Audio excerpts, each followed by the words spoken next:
찬미 예수님 반갑습니다. 오늘은 제9장으로서 예수님의 그 성심은 성부와 성령의 성심과 하나이라는 거예요.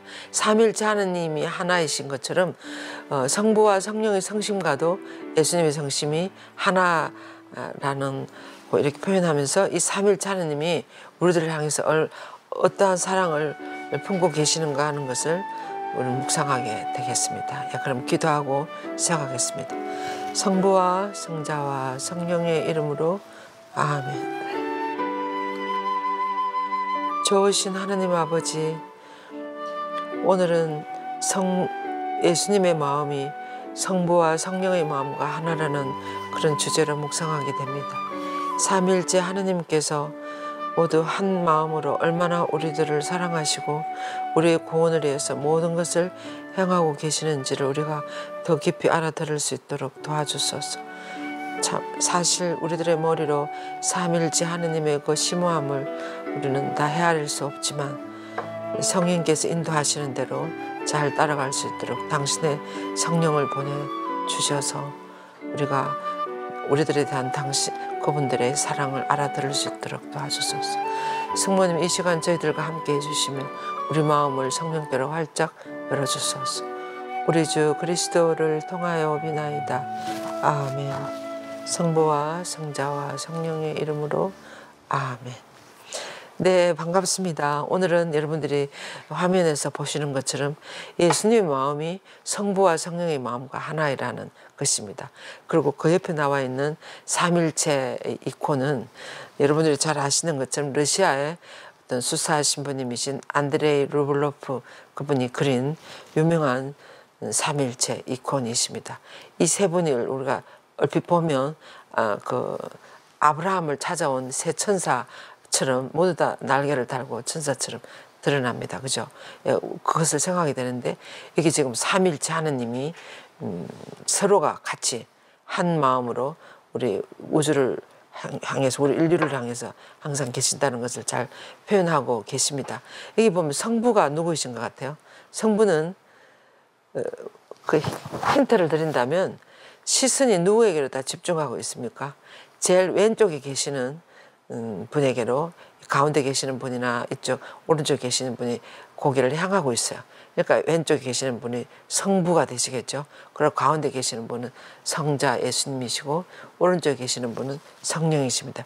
이 세 분이 항상 성부께로 향해서 아버지 뜻을 이루려고 하는 그런 것이 되겠습니다. 자세한 너무나 심오하고 아름다운 해설이 있어요. 여러분들이 구글에 들어가 쳐보세요. 그러면 얼마든지 들을 수 있습니다. 이 시간에 그걸 다 말할 수는 없고 예수님이 중심에 계시면서 이제 앉아 계시는 그 의자는 제대라고 그럽니다. 제대의 잔안에는 황소의 머리가 있는데 이것은 하나의 재물을 이야기하는 거죠. 그리고 그 밑에 있는 사각형은 지구를 나타내는 이 세상. 그래서 이제 세상과 예수님이 재물이 되어서 받쳐지는 이 가운데 계시는 예수님이시라는 겁니다. 예. 그래서 그 한번 들어보세요.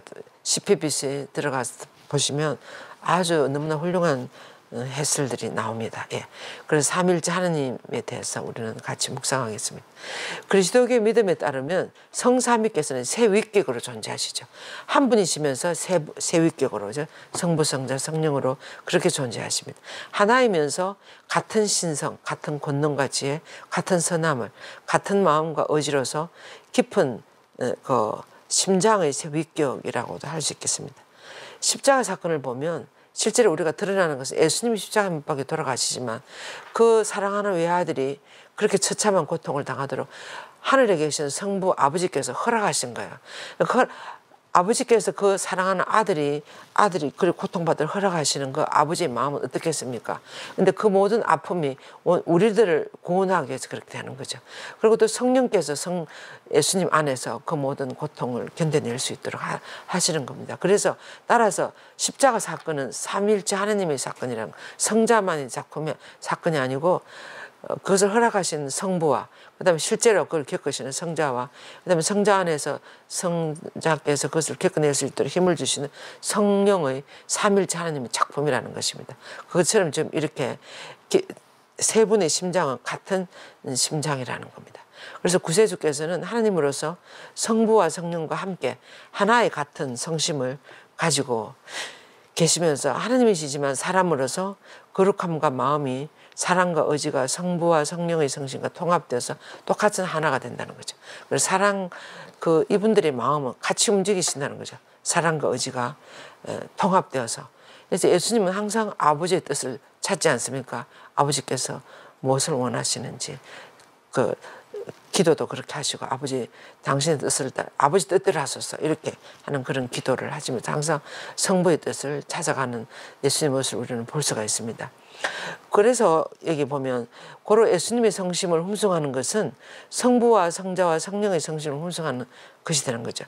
감실에게 안에 계신 예수님을 훔승하는 것은 바로 삼위일체 하나님을 훔승하는 것이 된다는 거죠. 그래서 우리들을 향한 사랑에 불타는 이 영광로인 성심을 우리는 훔승하는 것이 되겠습니다. 그래서 우리는 그 영광로 속으로 빠져들도록 우리도 같이 함께 타올라야 되지 않겠습니까? 예. 그래서 악마와 그의 부하들을 위해 준비된 영혼이 타오르는 그런 무서운 영광로 속으로 던져지는 이들은 불행하다 그랬어요. 이들은 불행하지만 우리는 그 예수님 성심 안으로 삼위일체 하나님 안으로 삼위일체 하나님 안에 타오르는 그 영광로 속으로 우리는 빠져들어가야 된다고 여호대서는 이야기하고 계십니다. 악마와 그 부하들이 들어가는 그 영광로 속에 비해서 성삼위의 훔승할 성심 안에서 우리의 구원을 위해서 타오르는 그 거룩한 사랑의 영원한 풀 속에 던져지는 이들은 행복하다고 그랬습니다. 그죠? 그래서 마음을 다하여 우리는 그 사랑의 불 속으로 빠져들기 위해서 그 불과 사랑이 무엇인지 알아봅시다. 이렇게 여호대 성경은 우리를 초대하고 계십니다. 여기서 보면 만약 그대가 예수님의 거룩한 아버지 성부의 성심의 사랑을 진정 알고 싶다면 바오로 사도의 다음 말씀을 들어보라고 하십니다. 바오로 사도는 로마서에서 이렇게 이야기했어요. 당신의 친아드님마저 아끼지 않고 우리 모두를 위하여 내어주신 분께서 어찌 그 아드님과 함께 모든 것을 우리에게 베풀어 주시지 않겠습니까? 그죠? 여러분들이 벌써 많이 짐작을 하고 계시겠습니다만은 하나님 아버지께서는 당신이 너무나 사랑하는 외아들까지 우리들의 구원을 해서 내주셨어요. 그러니까 안 내줄 것이 뭐가 있습니까? 최고로 소중한 당신 외아들까지 내주셨으니 우리를 위해서 모든 것을 내어주신다. 그만큼 우리를 사랑하신다는 말이 안 되겠습니까? 예, 그래서 우리는 하나님의 사랑을 의심해서는 안 될 것 같아요. 정말 하나님은 우리를 기도를 하면 하나님이 우리를 얼마나 사랑하시는지를 제일 잘 알 수가 있습니다. 그래서 우리 신앙인들에게 있어서 기도가 너무 중요해요. 기도는 무엇을 해주세요 하고 막 이렇게 저렇게 하는 매일 청하고 이렇게만 하는 것이 아니라 그분 앞에서 조용히 아버지께서 나에게 뭘 원하시는지 또 나에 대한 아버지 뜻은 무엇인지 조용히 앉아서 그분의 사랑을 느끼고 또 그분에게 내 마음을 보여드리고 이렇게 하나의 대화라고도 할 수 있지. 대화, 통교 이런 것이 되면 될수록 우리는 더 삼위일체 하나님 안에 깊이 들어갈 수 있을 거예요. 성령께서도 우리를 인도해 가시니까. 그래서 기도가 하나님께로 나아가는 너무나 중요한 길입니다. 길. 그래서 기도 안에서 우리는 하나님을 만날 수 있는 가장 좋은 방법이 되겠습니다. 그래서 성부께서는 당신의 사랑을 우리에게 보여주기 위해서 놀라운 방법으로 당신의 외아들마저 이 세상에 보내주셨습니다. 구세주를 보내시기 전에 성부께서는 우리가 그분을 어떻게 대할지 벌써 다 알고 이렇게 사랑하는 외아들 이 세상에 보내면 이 세상 사람들이 어떻게 할 거라는 것을 하나님 아버지께 왜 모르셨겠습니까? 그런데도 보내신 거예요. 이 험한 세상에 아니나 다를까 예수님은 얼마나 잔혹하게 우리들의 손에 맞아서 돌아가십니까? 그것을 다 아시면서도 보내신다는 거예요. 예, 그래서 성부께서는 사람들을 하늘로 들어 올리기 위해서 이 비참한 죄와 악의 구렁텅이에서 살고 있는 이 인류를 당신께 들어 올리기 위해서 처음에 창조하신 그 모습과는 인간이 자유의지를 잘못 사용해가지고 너무나 어려운 이 세상에 추방된 거죠. 그래서 여기서 다시 구해내기 위해서 예수님께서는 지상에 태어나 당신 아들을 보내셔야 됐던 거예요. 그래서 그 탄생을 위한 가장 안식처가 될 거룩한 어머니를 찾으셨습니다. 그리고 또 그 아기를 낼 장소가 없다는 것도 벌써 알고 계셨어요. 이런 것을 우리는 생각해 볼 수 있는 거죠. 여간에는 그들이 들어갈 자리가 없었던 것이다. 하나님 외아들이 우리를 위해서 이 세상에 오셨는데 들어갈 자리가 없는 것이 현실입니다. 우리들에게. 그리고 또 그뿐만 아니라 성부께서는 예수님이 태어나자마자 사람들이 예수님을 죽이려고 하지 않습니다. 헤로데가 예수를 없애려고 한다. 그래서 예수님은 그곳을 떠나서 이국 땅으로 남의 나라로 가서 숨어서 살아야 한다는 것도 벌써 하나님 아버지께 다 알고 계셨다고 그럽니다. 왜 모르셨겠습니까? 그죠? 그래서 예수님이 하나님 말씀을 가르치기 시작하셨을 때 또 사람들은 예수님을 미친 사람처럼 여기고 그분에게 돌을 던지려고 했으며 높은 산으로 데리고 올라가서 밀어 떨으려고 하는 것도 성부께서는 다 알고 계셨다. 이 사람이 얼마나 어떻게 할 것인 당신의 아들을 그렇게 보물과 같은 그렇게 선하신 당신의 아들을 어떻게 할까. 그리고 우리 인간의 본성이 그렇게 선하지 않다는 거야. 자기보다 더 나은 존재를 보면 그 존재를 없애려고 하는 그런 악한 마음이 우리들 안에 있다는 거. 예수님이 사람들이 예수님을 도둑처럼 여기면서 몽둥이와 무슨 칼 들고 잡으러 오지 않았습니까? 도둑처럼 결박하여 쇠고랑으로 채워서 죄인처럼 예루살렘 거리를 통과하며 끌고 다닐 것이라는 것도 알고 계시다는 거예요. 그리고 끝없이 모욕을 주고 괴롭히며 비난하고 가장 잔인하고 지독한 방법으로 죽일 것이라는 것을 성부께서는 미리 다 내다보고 계셨다고 그럽니다. 그런데도 그것을 허락하신 거예요. 그 아버지의 마음이 어떻겠습니까? 그래서 예수님이 하늘에 오르신 후에도 사람들은 예수님의 부활로 인해서 일어나고 있는 그 믿음을 질식시켜 버리려고 초대교회 때 얼마나 네로 황제의 박해나 얼마나 심한 박해가 많았습니까? 이스라엘에서도 그 그리스도교 신자들 다 쫓겨났어요. 다 추방됐습니다. 밖으로. 그래서 소아시아나 로마로 쪽으로 추방되어서 오히려 그쪽으로 신앙이 더 전해지게 되는 그런 결과가 일어나는 거죠.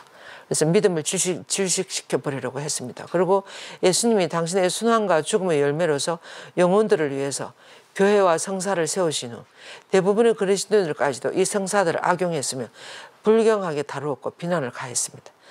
이 교회를 그리스도교가 처음에 일어날 때 얼마나 많은 박해와 또 무시와 신성교회처럼 이렇게 이단처럼 그런 직업을 당하면서 박해를 너무 많이 당했습니다. 그리고 또 성사도 마찬가지죠. 지금까지도 성체성사나 이런 성사들이 개신교나 이런 데서는 칠성사가 없어요. 얼마나 많이 비난을 많이 받고 있는지. 그런 것을 벌써 다 알고 계셨다는 거예요.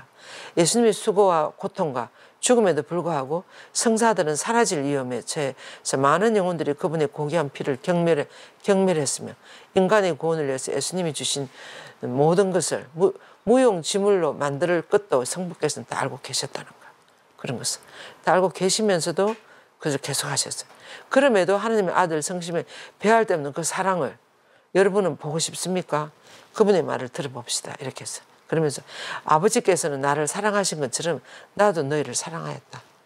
그래서 예수님 우리가 아무리 예수님께 그렇게 배은망덕한 짓을 해도 예수님 사랑은 끝이 없었습니다. 예. 이제 성부와 성자의 성심이신 성령의 사랑을 살펴봅시다. 성자를 우리에게 주시기 위해서 복되신 동정녀 마리아의 태중에 하나님이시며 사람이신 분을 잉태케 하신 분이 누구예요? 성령이 아니십니까?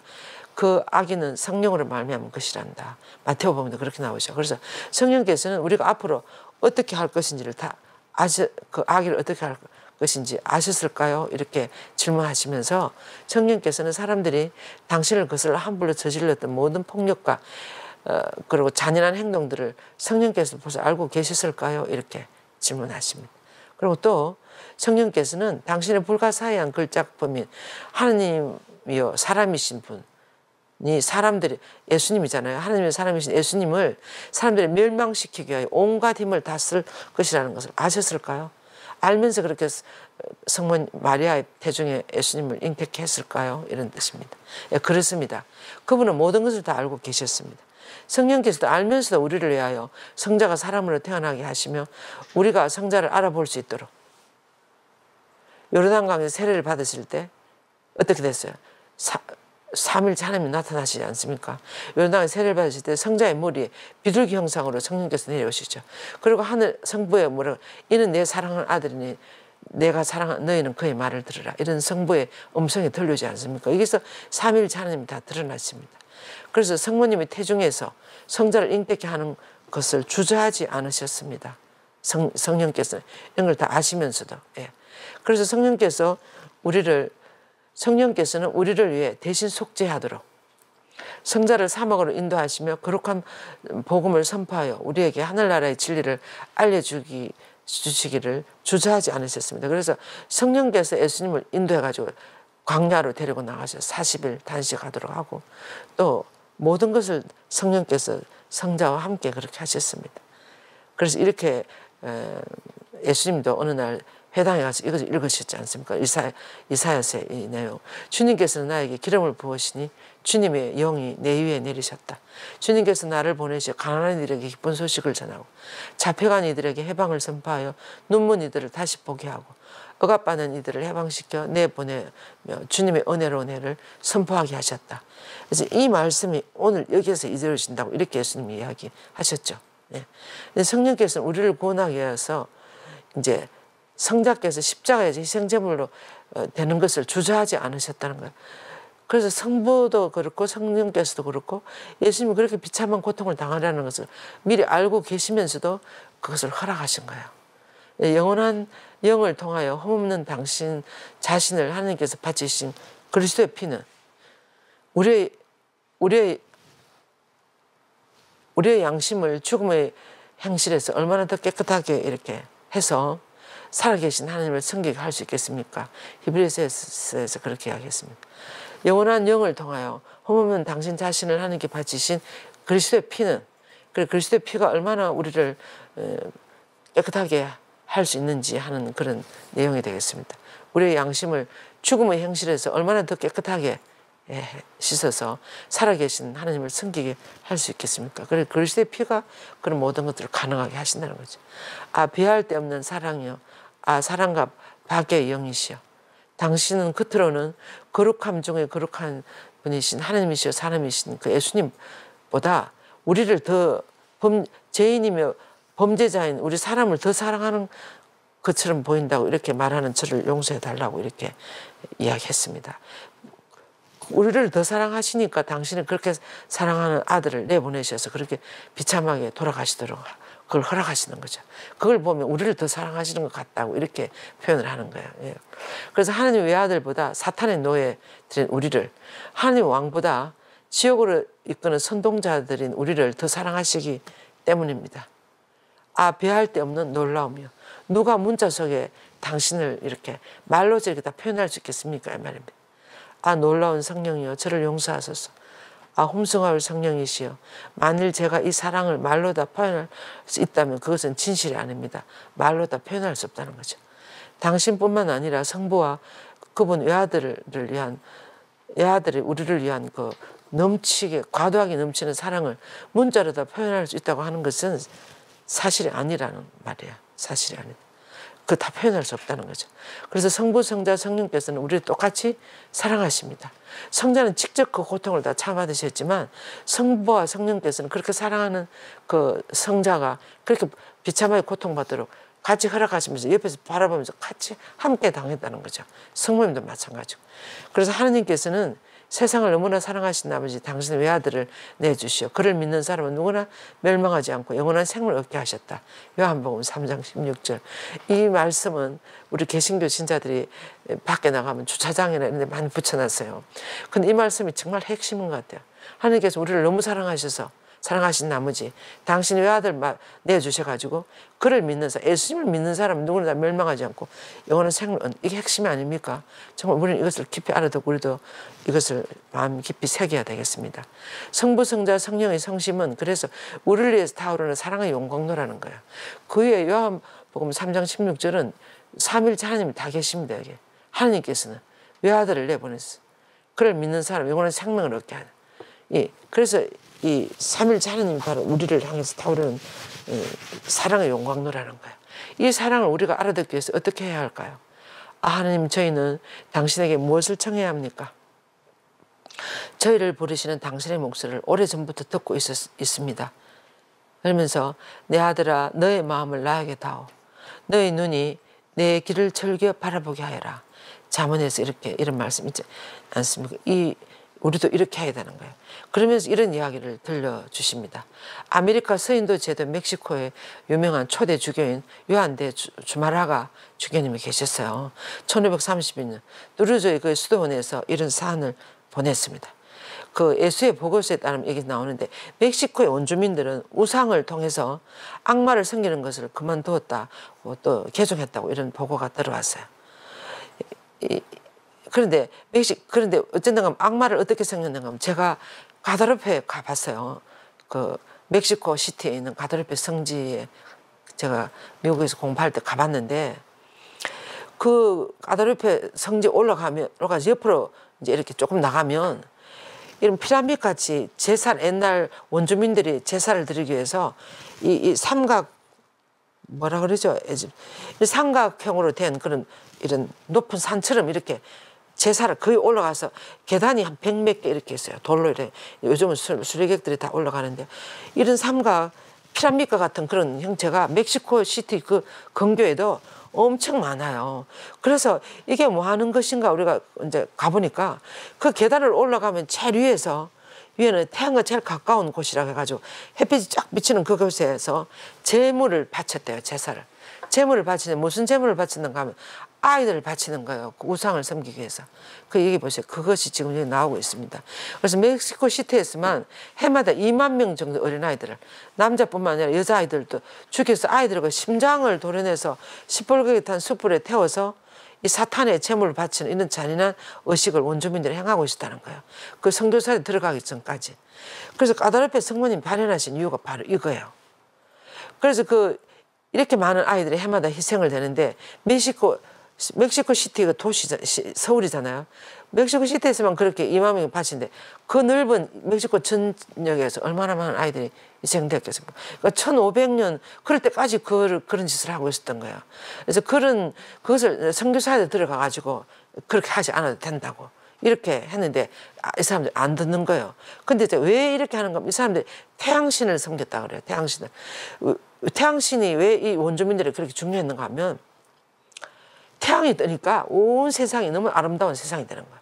근데 태양이 막 이렇게 져버리니까 캄캄한 밤, 그때는 전기 같은 그런 게 있었겠습니까? 캄캄한 밤이 되니까 너무 무서운 거예요. 숲속에서 막 짐승 울음소리 들리고 막 그래가지고 이 사람들 걱정이 뭔가 만약에 태양이 안 들어오면 우리가 어떻게 될까? 너무 무서운 거예요. 그래갖고 태양이 뜨면 너무 좋아가지고 그래서 그 태양신을 섬기는 거예요. 태양을. 그래서 태양이 아침에 떠오르면 아이들을 그래서 아이들 심장을 도려내고 그 불에 이렇게 제물로 바치는 거예요. 내일도 떠주시라고. 이렇게 하면서 태양이 안 뜰까봐 내일도 이렇게 하면서 태양신을 섬기는 그런 원주민들에게 가다르페 성모님이 나타나신 거예요. 나타나셔갖고 그리고 또 선교사들이 들어가서 그렇게 하지 않아도 된다고. 그래서 그 성모님이 나타나셔가지고 그 성당도 세우고 또 뭐 그 병도 낫게 하고 이렇게 여러 가지 기적들이 일어나잖아요. 그리고 그 후안 디에고에게 걱정하지 말라고 내가 있지 않느냐고 이러면서 그래서 그 후안 디에고의 성모님 나타나신 이후로 멕시코 사람들이 그 우상을 섬기던 사람들이 조금씩 선교사들의 말도 돌아와요. 어떻게 해서 돌아왔는가 하면 선교사들 그렇게 하지 않아도 되고 아름다운 이 성모님 말씀을 듣고 여러분들이 하나님을 이렇게 하라고 이렇게 하면 태양이 반드시 이걸 아이들 이렇게 안 해도 태양이 뜬다는 걸 한번 실험을 해보라고. 그래서 아이를 바치지 않고 가만히 있었는데도 선교사들의 말을 듣고 있었는데 다음날 아침에 태양이 뜨는 거예요. 그래서 이 원주민들이 우리가 속았구나 이렇게 생각하고 그때부터 이 우상 섬기는 태양신을 섬기는 걸 딱 그만두고 가다르페 성모님 말씀을 따라 하나님을 섬기기 시작했다 그래요. 그래서 멕시코 사람들이 90% 이상 개종했다 그러잖아요. 가톨릭으로. 지금은 이제 개신교도 많이 들어가고 그렇습니다만. 그래서 이런 일들이 이렇게 잔인한 일들이 일어났던 거예요. 사탄에게 희생된 수많은 아이들. 그래서 그런 잔인한 것을 그런데 우리는 그런 잔인한 것을 요구하는 하나님이 아니라는 것을 우리는 알고 있습니다. 참으로 그분께서는 우리에게 원하시는 것은 이런 그러니까 원주민 그러니까 정말 몰라서 그런 거죠. 그래서 정말 하나님이 원하시는 것은 우리들의 몸이 아니라 우리의 마음이라는 걸 알아야 돼요. 우리 마음으로 정말 그분은 그분께 우리의 사랑을 드린다면, 특히 모든 힘을 다해서 모든 것 위에 그분을 사랑하고 죄를 미워한다면 그분께서는 그것으로 만족하신다는 거예요. 우리가 사랑을 드리면 무슨 재물을, 아이를 바치는 그런 것은 너무나 무매한, 너무나 무지한 짓이죠. 그래서 그걸 사랑하고 죄를 미워하고 이렇게 한다면 그것을 만족하신다는 거예요. 그래서 우리가 온갖 축복을 받을 수 있는 무한한 선함을 사랑하는 것보다 더 감미로운 것이 무엇이? 진리를 사랑하는 것, 선을 사랑하는 것. 그리고 세상에서 가장 무서운 것과 모든 악의 유일한 원천을 미워하는 것보다 더 안전한 것이 무엇이 있겠습니까? 이렇게 여대성은 질문했습니다. 그러면서 우리 마음을 거룩하신 구세주께 드린다는 것을 거절하는 것은, 만약 거절한다면 끊임없이 우리에게 너무나 온유하고 매력적인 그 방법으로 다가오시는 예수님을, 하느님을 수많은 이유로 그분께 속해 있는 우리 마음을 드리긴다는 것을 거절한다면, 사랑하는 아이들의 심장을 악마에게 바치는 저 모든 이교인들이 심판날에 일어나서 우리를 오히려 비난하지 않겠습니까? 심판하지 않겠습니까? 우리는 이제 어느 정도 하나님 어떤 분이랑 알아들은 우리들이 계속 우리들의 마음을 하나님께 드리는 것을 거절한다면 어떻게 되겠냐 그 말이에요. 우리가 계속 거절한다면 그 이교인들이 나중에 심판날에 일어나서 우리를 비난할 것이라고 이렇게 에베소서는 이야기했습니다. 그래서 우리들의 마음을 하나님께 드리는 것이 너무나 중요하다는 거. 예수님 이 세상에 살아가실 때 성부 아버지께 얼마나 당신의 마음을 드렸는지 몰라요. 그래서 우리의 마음의 합법적인 왕이 우상을 숭배한 이들의 이 불쌍함을 지적할 때 그분께서는 우리는 안전한 혼란에 빠지게 될 것이라고 이제 말하실 것이라고 그렇게 이야기를 하십니다. 그러면서 사탄에게 자녀들이 살아있는 심장을 바친 이 사람들을 보아라. 뿐만 아니라 너희는 사랑의 마음을 나에게 주는 것을 거절하였다. 우리 자신이 이런 비난을 받도록 해서는 안 되겠습니다. 이렇게 했어요. 전적으로 우리를 창조하시고 우리를 구원하시며 우리에게 당신의 거룩한 심장마저 주신 예수님만을 우리는 사랑하고 그분께 우리의 마음을 드리도록 합시다 하면서, 그리고 성지타란 또 이런 이야기가 있어요. 이번 9장에서는 여대성이 이야기를 두 가지나 해주십니다. 성지타란의 십자군 전쟁이 일어났을 때 예수의 어느 사제가 전해준 이야기라고 합니다. 이것이 1098년 프랑스 리모즈 출신의 기족이며 그리스도교 기사들 중에서 아주 유명한 라투이 게오프레이라는 이런 기사가 있었는데, 이분이 어느 날 이제 십자군 전쟁에 가는 길에 사자가 포효하는 소리를 들었어요. 그래서 그 소리는 아주 너무나 고통스럽게 살려달라고 막 울부짖는 것 같은 그런 소리가 들렸습니다. 그래서 즉시 이 게오프레이 이 기사는 칼을 들고 그 인근 숲속으로 들어갔어요. 들어가서 포효하는 소리를 따라서 점점 더 가보니까 너무나 무서운 광경이 벌어지고 있어요. 어떤 광경인가 하면 거대한 뱀이 사자의 몸과 다리를 온통 휘감아가지고 이 사자가 꼼짝 못하도록 이렇게 해가지고 뱀은 사자의 몸에 고통을 막 가하고 있었고, 또 그 혀로 뱀은 계속적으로 잽싸게 날름거리면서 막 이렇게 고통을 가고 독을 뿜어내면서 이 사자를 점점 더 죽음으로 몰고 있는 거예요. 이럴 때 그런 상황에서 게오프레이 이분은 자신의 칼을 뽑아서 그 사자에는 아무 상처를 입히지 않고 뱀을 내리쳐서 죽인 거예요. 그리고 사자를 살려낸 거예요. 그래서 이 불쌍한 짐승이 자신이 자유로워졌음을 알고 자신을 구해준 이 기사에게 너무나 감사하는 뜻으로 이렇게 막 표현을 하면서 그분의 발을 막 핥으면서 너무나 감사를 많이 표현했어요. 그러면서 그때부터 이 사자가 절대로 이 게오프레이 이 기사를 떠나지 않고 생명을 주는 그걸 계속 따라오는 거예요. 그래서 이 게오프레이 이분은 그 사자를 쫓을 수도 없고 떼놓을 수도 없고, 그래서 이 충성스러운 사자는 개처럼 어디든지 이 기사님을 따라다니는 거예요. 그래서 말릴 수가 없는 거예요. 그래서 어느 누구에게도 해를 입히지 않고 계속 따라다니면서, 다만 그 주인에게만 공격을 하려고 할 때 사람들에게 이 방어의 자세를 취하면서 막 이렇게 완전히 이 기사를 보호하는 그런 정말 충성스러운 그런 개처럼 그렇게 된 거예요. 근데 어떤 일이 벌어졌는가 하면, 이제 이 게오프레이 이번에 십자군 전쟁에서 프랑스로 돌아오려고 하는 배를 타야 됐었어요. 영국에서 배를 타고 아니면 참 성지에서 배를 타고 이렇게 돌아와야 되는데, 이 선장이 사자를 이 배에 태우는 것을 허락해 주지 않았어요. 안 된다고. 실제 이 사자는 이 호랑이는 배에 타면 안 된다고. 그렇게 허락을 안 했더니 이제 그 선장이 그 게오프레이 그분이 배를 타고 이제 떠나려고 하는데 이 청소는 이 사자가 바다 물속에 풍덩 뛰어들어가지고 계속 이 배를 뒷전을 파도를 헤치면 따라오는 거예요. 그 따라오다가 어떻게 되겠습니까? 이제 나중에는 지쳐서 가라앉고 마는 거야. 그 광경을 이렇게 전해주고 그런 이 실화가 아니겠습니까? 광경을 전해주고 있어요. 그래서 이 사자는 자신을 살려준 어린들에게 떨어져 나가기보다는 차라리 죽는 것을 택했다는 거예요. 그 분을 떨어지기보다는. 그래서 이 일화에서 우리는 감사에 대한 교훈을 이 야생 짐승으로부터 배워야 하지 않을까요? 우리의 이 부끄러운 모습을 보게 된다는 거예요. 이 야생 짐승도 자기를 살려준 이 기사에게 이렇게 감사를 표현하면 오히려 바닷물에 뛰어들어서 떨어지기보다는 헤어지기보다는 죽음을 택하는 이 야생 짐승으로부터 우리도 얼마나 많은 감사를 해야 되는지 우리들의 부끄러운 모습을 보게 된다고 이렇게 이야기했습니다. 그러면서 그리스도인들은 우리하고 비교를 해보면 그리스도인은 우리의 최고 은인이신 하느님께 얼마나 큰 은혜를 얻고 있는지를 이 우둔한 짐승에게서부터 배워야 하지 않을까요? 우리를 사랑한. 그래서 저의 구세주님, 당신은 지옥의 뱀에 묶여있는 저희를 자유롭게 해주셨습니다. 세례성사를 통해서 우리를 건졌어요.